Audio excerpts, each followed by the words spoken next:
Hello, welcome back to Business Matters. I am your host, Charles Musgrove, with the Bean Team. And you know what we do. We talk about the issues that matter to business.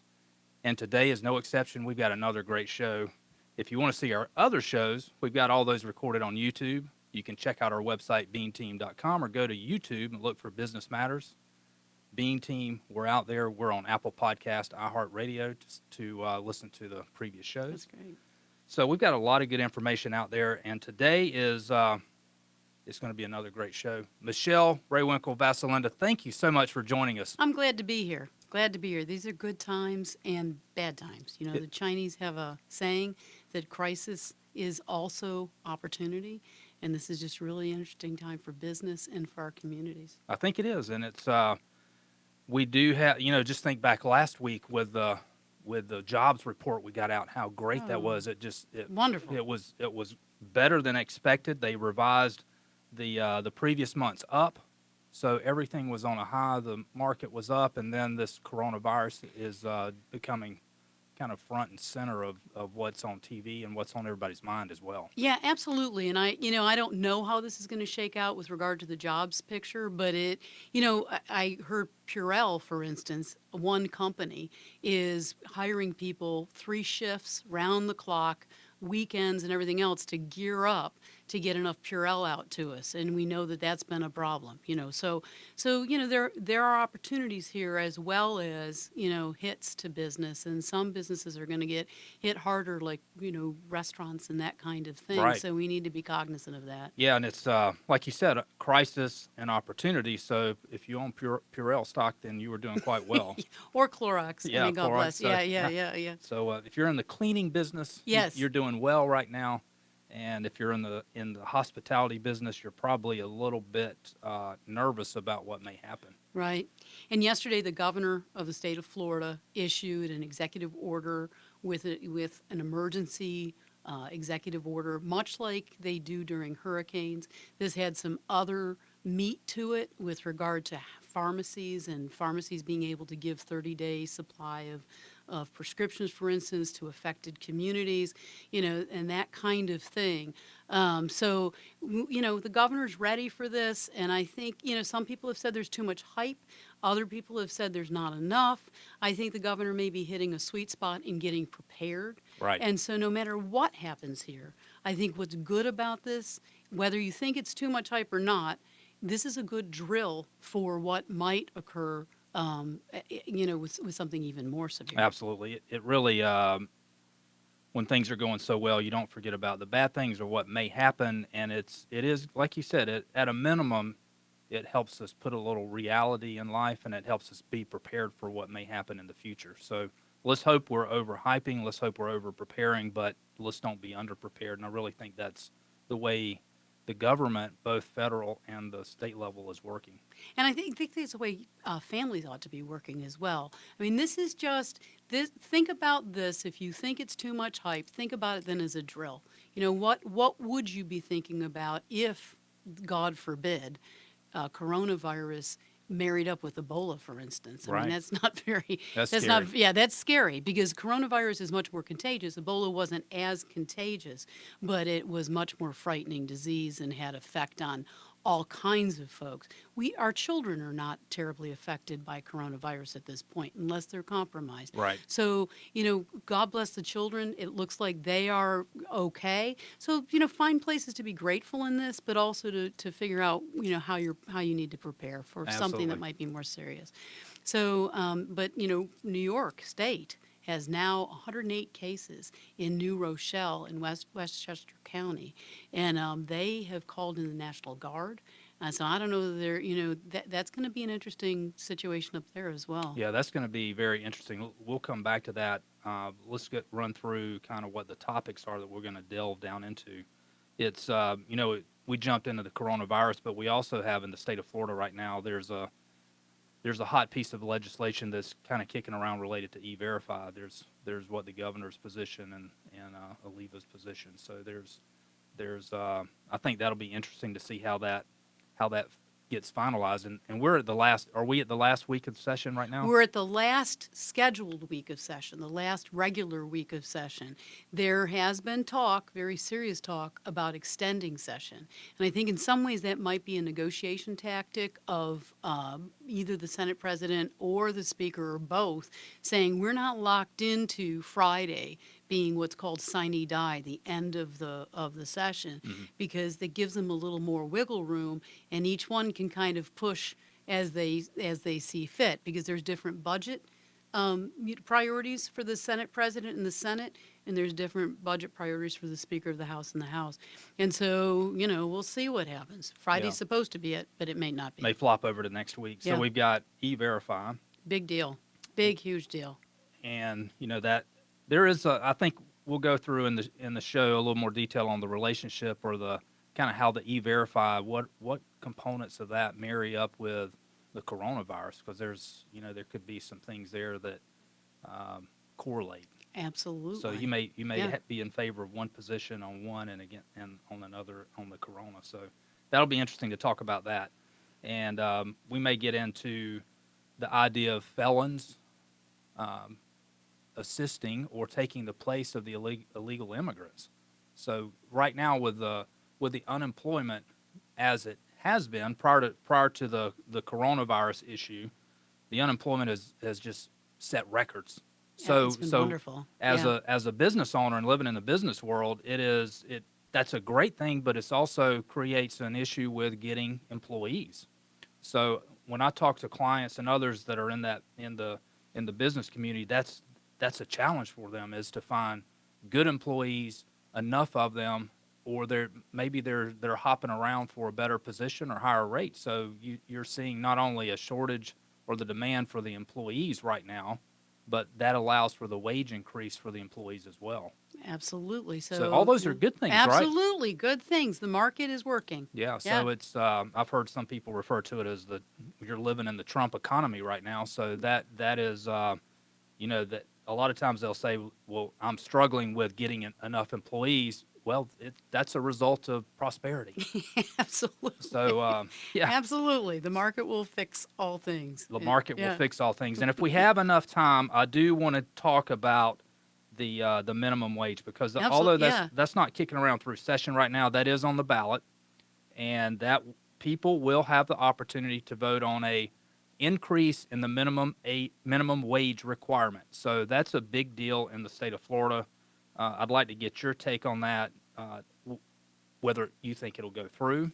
What are the pushes and the pulls on that, and what's the fallout of that? Because we've seen other states that have adopted it, other communities. New York is one. Out on the West Coast, the left coast, they've adopted it in Washington and in other places. So, there's a lot of media out there. There's a lot of articles where you can look up and you can see the negatives. You can see some places where they will be proponents for it, and you just wonder when you read that, am I reading fake news? Is this real? Yeah, I am not for a mandatory minimum wage. I mean, let's just put it out there now. If you want to start Yeah. with that, No, I think that- yeah, wherever you want to start, you let me know. Yeah, Yeah. I'm with you on that, Yeah. and we've done previous shows on the minimum wage. We've talked to people that are in the Florida Restaurant Lodging Association. We've talked to their one of their general counsels about this. We've talked to restaurant owners. We've talked to Drew McLeod about this, and their perspective is that it's, hate to use the word detrimental or devastating, but they're pretty doggone close to saying that. Yeah, I mean, I think it could be. Yeah. I mean, I really do think it could be. I mean, you start mandating that kind of thing, then you're putting sort of ointment in the eye of success, and Right. I don't think it's a poison ointment. I don't think it's a good thing. I think we're trucking along very nicely now. There's a lot of things that can kind of fall out from this. When you're talking about immigration and illegal immigration and stemming some of that, everything is connected. Once you, as a policymaker, I learned, you push on one thing and something else pops up. And so you want to keep your unintended consequences as low as possible. And I think one of the things I also learned is the market and the wisdom of the market does work. It takes a little while. Sometimes it's a little slow. Sometimes people get impatient, but it does take its course, and I think it works out best for everyone. That's what we were built on as a nation, and I think I have great faith in that. So if you put if you put the e-verify, and you make sure that we've got a stemming illegal immigration, which has actually kept wages artificially low, Right. and you have the universe of citizens that are employable, then you kind of take a look at what you were talking about as a business owner. If you can't get the right people, you might start offering a little bit more money, right? Right. You don't need to be mandated to do that, and artificially setting a level that may not work for your business and may not work for the guy and the girl down the street. So I think that's how we need to work with this thing. And it will take care of itself. And with regard to felons and what's going on in our prison system, we have a lot of folks in the prison system in Florida, probably more per capita than almost any other state, okay? We're having a hard time hiring enough corrections officers, okay? So while I'm not liberal on crime or any of that sort of thing, there are people that probably don't need to be in prison, or maybe not quite as long. And I don't want to upset the crime rate in any way, shape, or form. So I want to be clear that dangerous criminals need to be in there. Throw away the key if you need to. But you take those felons that are American citizens and put them to work, retrain them, make sure they're ready to work, and then you sort of sop up the positions that the illegal immigrants would have taken on. And so I think, and then you raise your boat, Exactly. so I think that's part of, I think, how things are all connected with regard to E-Verify, with regard to the $15 minimum wage. I think, that these things, if you take a market-based approach, I think you're in much better shape. It's a much purer It is. result. Absolutely. It's not a forced result that has been artificially propped up. Yes. So Yes. let the market work it out, put everybody on a level playing ground so that who's in the pool is all legal, and that you employ them based on market demands. Absolutely. And Senate, a former Senate President Lee, he was Senate President, he's still in the Senate, and he has been carrying the E-Verify bill, to get back to that one. He had a wonderful speech yesterday that was just, if young people could listen to that piece of speech, it wasn't very long, it was maybe 2 minutes or whatever, but it talked about the Constitution of the United States, of how we were formed as a nation, of the reason why we are the most successful nation in the world. And I am all for American exceptionalism. And I will never apologize for that. Absolutely. Is because We should be proud of that. Absolutely, is because of the rule of law. Right. And if you allow some companies, some farms, some whatever to hire illegal immigrants because it's convenient, that's not looking towards the rule of law. That's not fun. And so where else then can we skimp? And then we start thinking in those ways, and then we get corrupt, and we get like a lot of these other countries that are not doing so well. You can't live in the gray, and I know that is not just on a company level, but it's industries could be fall into that category as well. Yeah. So yeah, I think you're exactly right. Let's shine the light on it, make it a level playing ground, field, right? So that everybody's under the same rules and they follow the rule of law. Yes, and the states. One of the things that Senator Lee talked about was that the states, where the Constitution of the United States sort of lands, is allowing the states to be the real focus of government. And also they are laboratories of what works and what doesn't. And so the state needs to have this E-Verify, this was his argument, this E-Verify law that makes all companies, all state agencies work with E-Verify instead of just the I-9 and so on, and move forward in that way. And so that Yeah, was his it's a argument. big move forward. The I-9 is a form that's filled out when you're employed. That's a required form, and the employee presents documentation to say who they are and that they're a legal citizen or that they're a legal foreign citizen. So uh, that's a big step to go from the I-9 to the E-Verify, but that's an important step that needs to be done. Actually, I think it can serve to protect the employer. Absolutely, it can. Because yeah, and so because there have been lawsuits, discrimination lawsuits, that if you are not using the I-9 system properly, then you can get sued for discrimination and that kind of thing. I think that's kind of hyped up too, but if you really want to protect yourself, use the E-Verify system and you're covered because Right. you're not looking at documents that might have been forged. You're not having to wade through different documents. You go through E-Verify with the United States government, Homeland Security, Social Security, all that sort of thing. It makes it, simple. Yeah, I like it. Well, that's a lot, and I really like how our topics are going to relate to one another with the E-Verify, kind of how that weaves its way through. So immigration, E-Verify, illegal immigration, coronavirus, minimum wage. So it all has a correlation, and it all relates back to, has an To impact on business. business, too. Absolutely. So I think this is, we're talking kind of globally, political and laws and rules and things that are going through session now, things that are going to be on the ballot in November. But these are items that really affect business on an everyday basis. Yes, and people need to get engaged. I mean, and elections are coming up. Both House and Senate at the state level. And I think a lot of people don't pay as much attention as they ought to state level politics. They care about the federal government because it's in the news, it's in the national news.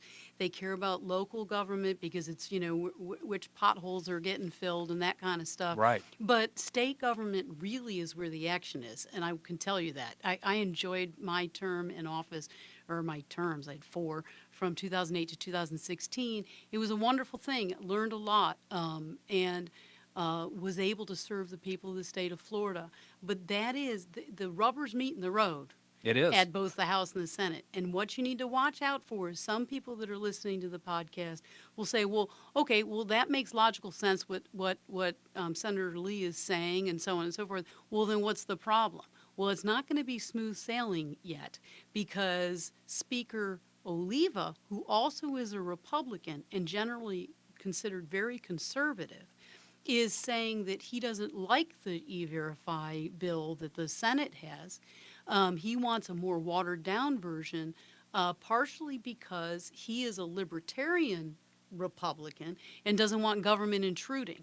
One of the things that the Senate bill says is that if you are not using E-Verify, if you opt out of the E-Verify system, then the Department of Economic Opportunity of the state of Florida can come in and audit your books. And so that's upsetting to Speaker Oliva, who doesn't want government involvement. And also, he came from Cuba, his family came from Cuba, and he is actually, I was kind of shocked because by around this time in the session, they're a little bit more sometimes kumbaya, except for budget issues. He said it was un-American. It sounded un-American for this investigation, for Department of Economic Opportunity to have these investigatory powers. Wow. But, That's a big statement from It him. is. It is. Yeah, there's, I guess that's the state or the federal government, they can come in with wage and hour can come in at any time now. So Yeah. with a simple complaint. So it is, And ICE apparently has been able to do these I-9 investigations for many, many years. That's And they exactly right. have done. And matter of fact, there was lots of them that happened in 2011.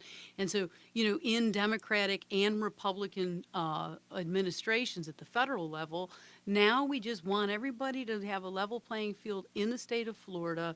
Everybody use E-Verify. And if you choose not to use E-Verify, which is a very simple system, right. then You could be subject, or you are Yes. subject to yes. the state coming in and auditing. Yes, that's what the Senate bill says. Right. Oliva doesn't want that, but guess who also wants that? The governor. Yep. You got that Yeah. one right. Yeah. So I'm putting my money there. Yes, me too, Yeah. actually. I mean, I love Speaker Oliva. He's a great guy. He's been doing a lot for health care And that's another topic we can talk about another time. But if you choose him, yeah. But he's done a lot for healthcare, and so he's a great guy, and I really like him. But I'm with Senator Lee on this one in the Senate. Well, we'll keep our fingers crossed and watch it as it concludes Yes. within the next 2 weeks. We'll say that. Yeah, because it's gonna be a bit of a hiccup. I think Yeah. they're gonna. This is something where then other pieces, just like all business folks know, when you got a lengthy contract and some bits and pieces, sometimes things that aren't related end up being negotiated pieces. So there might be budget pieces that each one have as differences within the $92 billion budget That's that a we lot. have. Yeah. So is E-Verify, is that the issue this year? Last year, I think it was Visit Florida. Yes, So- and Visit Florida is still in there, I must say. Right. But I think this has taken precedence, and it's a little more. It's got a little more juice to it. It's got connection to Trump, connection to DeSantis. There's all kinds of things. Where the base is, the Right. Republican. So it's a really interesting topic. So watch it. Interesting times in the state of Florida. So, John, we're gonna stop our pre-roll here. We're gonna play a little music, and then we'll come in for the radio recording.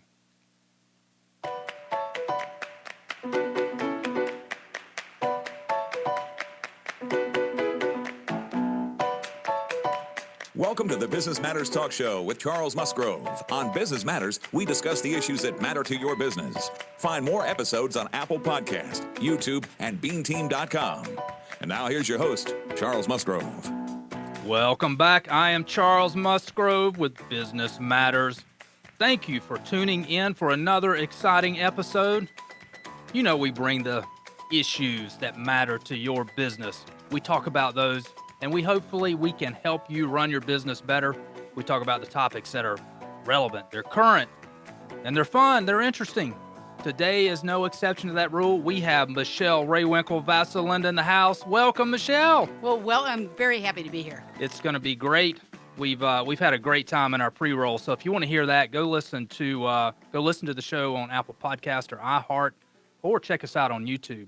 I think you'll enjoy the pre-roll if you go watch that or listen to it. So we're going to continue the fun right now in the recorded show for the radios. So we got some great topics to go over. We do, and I get excited about this stuff. This stuff is, if you ever watched, any kind of show, reality show, or whatever, the Florida Legislature and the interaction with the governor and the interaction with business and lobbyists and all those folks that are on up there, it is very exciting, and it matters to business. It's not just stuff that goes on that is silly. It is absolute. Absolutely important for business folks to pay attention. Well, I don't want to gloss over this or run by it, but your service in the Florida House is important, and I want to say thank you for that, because you brought the passion to that, and we can all hear that today as we're talking about these topics, because that passion, you're still involved in that. To some extent, I know you are, because you're very knowledgeable about it. It's almost like you're up there in the house right now, and you come down for this special little podcast that we're doing. Well, I've got colleagues up there that I talk to, and I watch them, and I was down in the Capitol complex earlier today, and so there are things going on that I'm watching for sure, and I take the role seriously that I was in the legislature. I have an insight, and I can interpret some of these things for folks or bring them out because I know people are busy. So anytime anybody wants to hear from me, I'm happy to talk to them about this stuff. I love that. Thank you so much for offering that and for your service. And just so the folks out there know what you're doing now, you're involved. You're still at TCC. I'm still at TCC. You're a professor out there, and you're just kind of a political. You just know what's junkie. going on. I'm a wonk. Political junkie, yes. So thank you for staying involved. Thank you for being a guest today. And here are the topics we're going to go through today. And I hate to even say this, but we're just going to have to do it. We're going to talk about the coronavirus. Oh yeah. So that's front and center on the national scene, on the state scene, and the international we scene. need to be dealing with it on a local scene. And yeah, thanks to the Chinese for bringing that to us. So let's talk about the coronavirus, and I think we can segue into that on some other topics that are going through session right now. Now we're in the as we record this show, we're in the last week or the next to the last week of session. We're in the last week of regular, what they call regular session. It's a 60-day session, and so Friday would be the last day, the 60th day, and it should be sine die within that day period. If it runs over, then we talk about either an extended session or a special session that the governor would call. But in any event, so we're heading up to it, and the drama. There is drama there. See, here's the cool thing about yeah. this. We're talking about what we think is going to happen and the drama Yeah. that exists now. Yeah. When we listen to this in 2 weeks, it's Yeah. going to be done. Yeah, it's going to be done. So We think. Yeah, we hope it's done in 2 weeks. Depends on how the negotiations go. But, the Senate and the House are negotiating their two sides of the budget and their two sides of certain bills that have become controversial between the House and the Senate. Even though you've got a Republican Speaker of the House and a Republican Senate president and a Republican governor. Yeah, they should all be holding hands and Singing Kumbaya, Yeah, right? this You should be think? it. Yeah. Well, that doesn't quite happen, because each chamber has their own priorities, and each person in the seat of the leadership of the House and the Senate have their priorities. And so the governor has his priorities. And so we are really in kind of territory. so this is where you kind of mesh those out and it all gets worked. It's some horse trading that goes on every year this happens. Yes. So what is it in the past year? It's been Visit Florida and other hot issues. What are the issues that are rising to the top this year? E-Verify, I think, is really a big, hot issue. And I didn't realize it was going to be that hot until I heard Speaker Oliva say a couple of days ago that he thought the Senate's version of E-Verify that the governor has actually pushed in his way and promoted in his way is something that they really don't think they can live with. So I think that's kind of interesting. So is he generally against E-Verify, or is it components of that legislation? It's the components of that legislation. I think as a Republican, I think he agrees that we shouldn't be having illegal immigration and agrees with respecting the rule of law. Very conservative guy. But I also think that Speaker Oliva is unhappy with a provision of the E-Verify that's coming out of the Senate, wherein if business people don't use E-Verify and they only rely on the I-9 system at this point in time, that they would then be subject to a Department of Economic Opportunity audit of their employees. ICE has been doing that already. We talked about that a little bit ago. ICE has been doing that already. They can do that. Business should be used to audits. Do your stuff right, and all will be well, right? Right. And so, and the E-Verify system, I think, is, from what I understand, is easy enough to use. So it shouldn't be such a hard thing. Yeah, that would seem, and I would think that a lot of the large companies are already using E-Verify or something very similar to that anyway when they hire people. So that is, and we talked about this before, that really provides a protection to the employer as well. So it maybe it's a little bit of red tape, maybe it's a requirement that the government has placed on the business owner, but it's for the betterment of both the protection of the business owner as well as us as in the general population. Absolutely, because wouldn't you feel awful if you'd hired somebody that either brought in a disease, because then we're going to, this has some relationship to the coronavirus in some ways, either brought in a disease or was, violent in some way, right. a criminal. And so, these are things that business doesn't want to be, holding in their buildings. You don't want to have that. Yeah, because So- the way it works now is if you do the I-9, you're trusting that employee to give you the right documentation. You fill out the I-9 correctly. It goes in the paper file, and you don't know that that's not a valid employee or identification number until the end of the year when you filed your W-2s. Right, and you shouldn't be, as a business person, be someone who's looking at documents to see if they're valid or not. Right. But leave it to the federal government. Let the federal government, with Homeland Security and Social Security Administration, let them handle it. I think this is super, super easy. It makes it streamlined. It's already a requirement to do this. And Senator Lee yesterday on the Senate floor had a really nice speech where he talked about that. This is already a requirement that American businesses, Florida businesses, are supposed to be adhering to. So let's just make it easier for them Right. by, switching from the I-9 to the E-Verify and making sure that everybody's got a level playing field and an easy way to do it.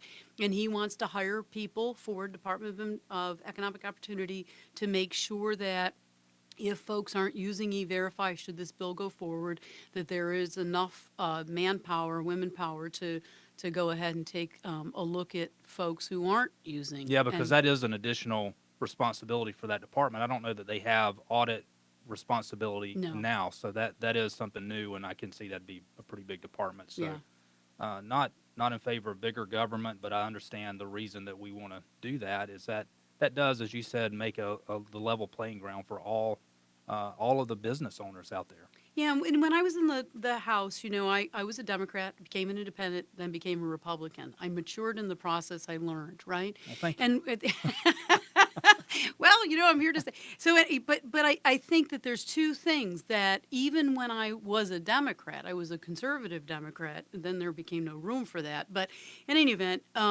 two things that I know government should do, and especially the president, but protect borders, Right. protect national security and state security, and keep people from getting bonked on the head when they're trying to do their business, go to school and live their lives, and also the economy. Right. And so E-Verify has.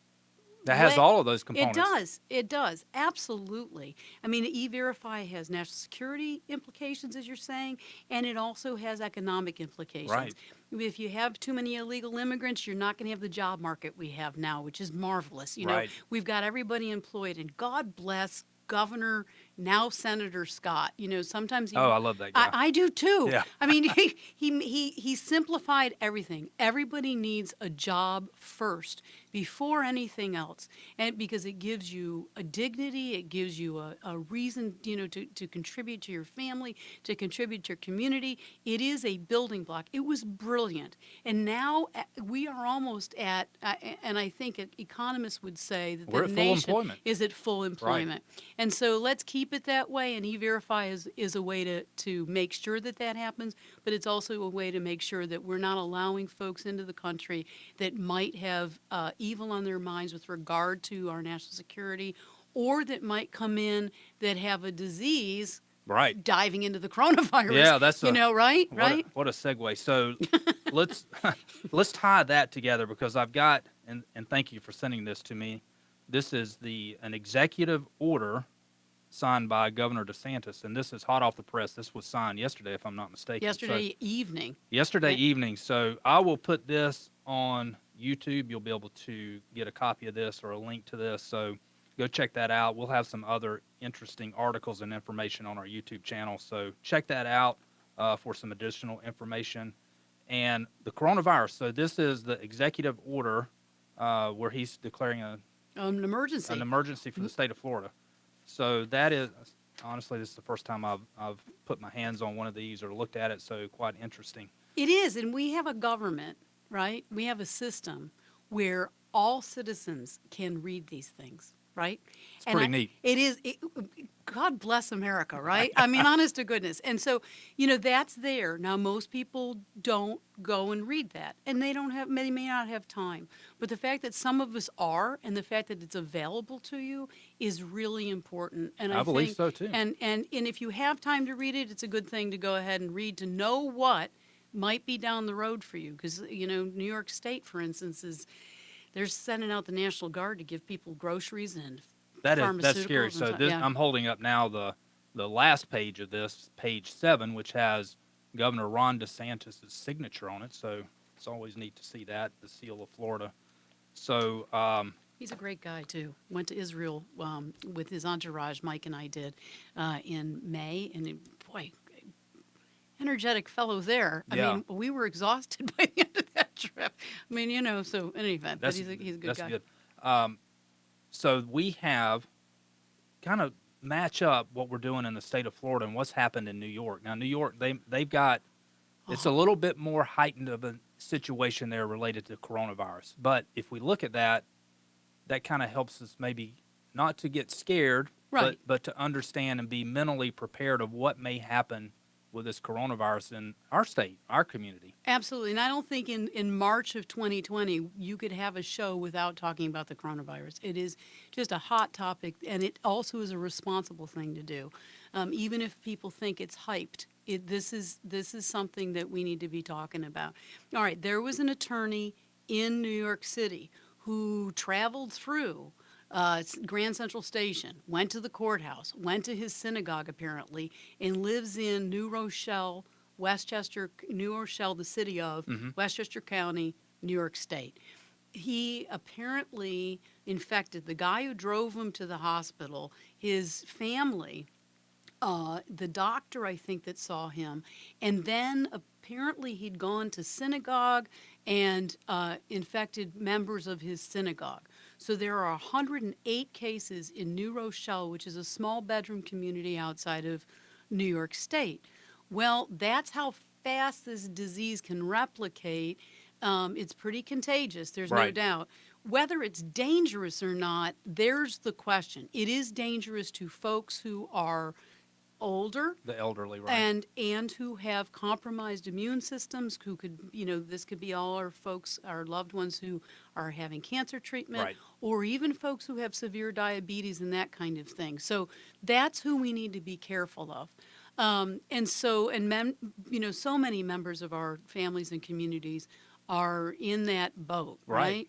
So the National Guard now has been called out by Governor Cuomo to deliver food to the families that are in quarantine, and he's pretty much put the whole city of New Rochelle kind of On in lockdown. a quarantine. Yeah, Wow. and so all public events will be stopped as of Thursday. All schools will be closed. And the reason why I watch this is I've got a daughter who lives in Connecticut, which is very close, and another one who lives in New York City. So I'm very So much. it's at home to you. I mean, Yeah, because we go visit there quite frequently. Yeah. And actually, I came from upstate New York a long time ago when I was 17. But it also is a laboratory, just like those cruise ships. I think the Right. President Trump said the cruise ships were kind of a laboratory to watch what could occur. Right. Well, New York State is a laboratory. Now, Governor DeSantis may handle it completely different than Governor Cuomo. yeah, I think don't- that's interesting yeah. that the National Guard has been called in. Yeah, And I think that's interesting too. Yeah, so a Democratic governor is going to that extent. Yes, and just to do a little bit of fairness here, I think that if Governor DeSantis was the first one to call it the National Guard for this kind of thing, I think there would be some heavy criticism. But you got Governor Cuomo, who essentially, and I don't know how far you want me to wander into this, but stop me if you want me to. But Governor Cuomo has said essentially the same thing that President Trump has said: "Don't panic. We'll handle this. We're working on it." Well, President Trump said the same thing. Right, and he got And lambasted for it. by Governor Cuomo. Yeah, I've seen that. It is quite interesting. Yeah. So it's not what you say, but it's who says it Yes. that makes it right Yes, or wrong. Often so. Yeah, it's interesting. Anyway. So that is so we've tied in the coronavirus with E-Verify. Now, what happens with the $8 billion bill that Trump signed last week?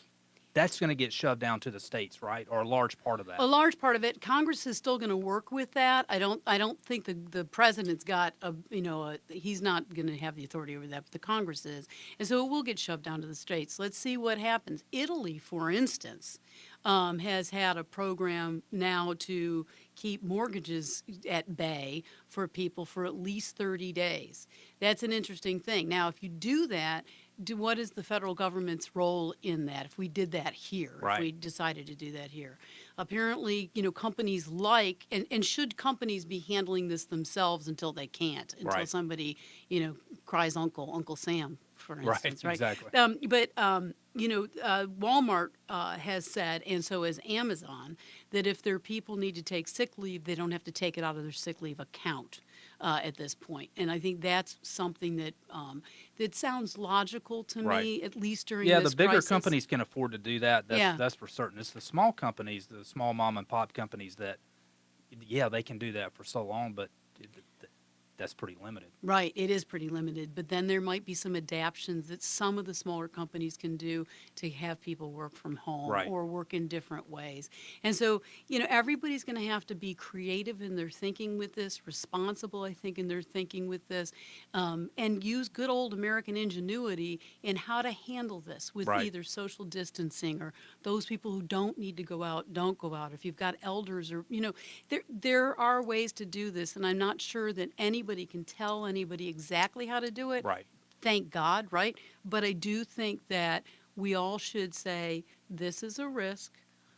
How do we lessen the risk and keep business going and keep without panic? Right. You can't hype it No. because the fear can cause more damage Oh, than yes. than catching the disease itself. Absolutely. So let's tie in the $8 billion that we saw on the national level. Then we have, what is the amount that's been set aside for the state of Florida? I don't know that exactly, but we have good reserves, excellent reserves, because our economy has been just hopping. Right. And I was in the legislature during the BP oil spill, and we didn't have great reserves at that point because we were kind of coming out of that That's Great right. Recession at that, So that was a little bit scary, but even then we had, I think, $3 billion worth of money that was available in reserves. What the governor has said in his executive order is, sort of whatever the agencies feel like they need to do to control the crisis, he's kind of given some leeway there for sure. And a good friend of mine, Jared Moskowitz, who is the director of the emergency management, has now been appointed as the statewide coordinator for this effort.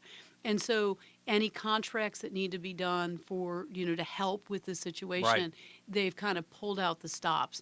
So we'll see, and I think everybody's going to be responsible, and we just need to be careful and know that the press is going to be watching, right? And So I do believe that has been separated out from the budget because we have the reserve funds for that. So that's not getting tangled up with them finalizing the budget for this year. No, but what it is saying, if you read the executive order, is that if an agency is given a pot of money for something else, that they can also use it to help with the emergency if they need to. So that is also part of the reserve, and then we'll worry about what that agency was supposed to use that money Right. for on down the line when we get back into the budget. We also have the Legislative Budget Council that is made up of senators and House members that meets throughout the year, not just during session when there are budgetary needs. So those people are appointed to that committee or council, and they are able to make some decisions going down the road. So we've got reserves. We've got this emergency order from the governor. I think we are well in hand, and Florida has a very, very robust economy, and if we don't panic, we're going to be fine. I think that's the thing. Just the nature of Florida and the economy and the tourism that is critical to make people feel comfortable still to come here. Don't overreact to it, but be prepared and use common sense. And use common sense. Poor Italy. I feel bad. But I think they've got an older population, much like we do, and I think they don't want to be seen as a pariah like China. I mean, China started the Right, virus, right. right? I mean, we can talk about how that happened, but Right. but the point is, I think Italy is trying to do its best not to be a pariah in this. And so, they're doing some things that we may not need to do, but still, 7,000 people right now in Italy have tested positive. They're not as many, certainly, there's a much smaller number that have passed. But that's a 60 million Right. population.